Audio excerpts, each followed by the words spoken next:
comes up to me and says, Brian, I can't get this car to start, so you're going to have to walk to school. And I'm like, Dad, school's too far. And he's like, boy, you should be ashamed of yourself. When Abraham was your age, he had to walk 10 miles to get to school. I'm like, and I'm like, Dad, then you should be ashamed of yourself. When Abraham was your age, he was president.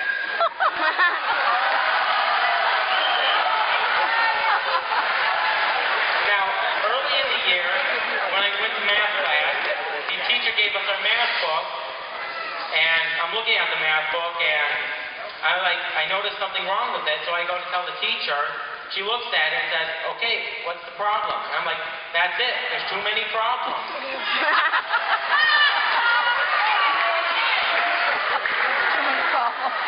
Now, last month I was at a job interview.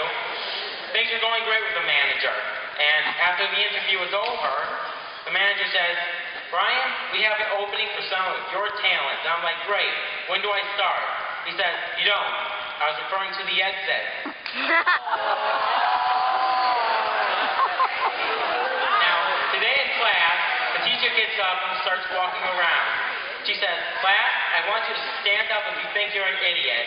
And after a long moment of silence, I decide to stand up. And she's like, so tell me, why do you think you're an idiot? And I say, I don't. I just feel sad you're standing up there by yourself.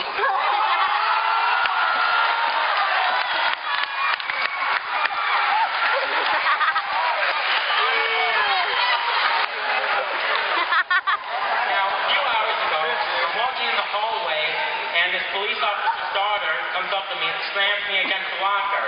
She says, Brian, how would you like me to make your life a living nightmare? And I say, no thanks, I'm not looking for a relationship right now.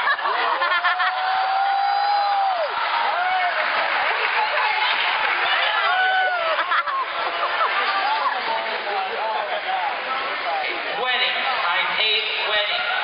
Now, I have this 80-year-old aunt, and every time she sees me at a wedding, she comes up to me, she smiles at me, and nudges me, saying, you're next, you're next. And a few weeks ago, my uncle died, and so we go to the funeral, and I see my aunt up at the casket, so I walk up to her, I smile at her, and I say, you're next, you're next.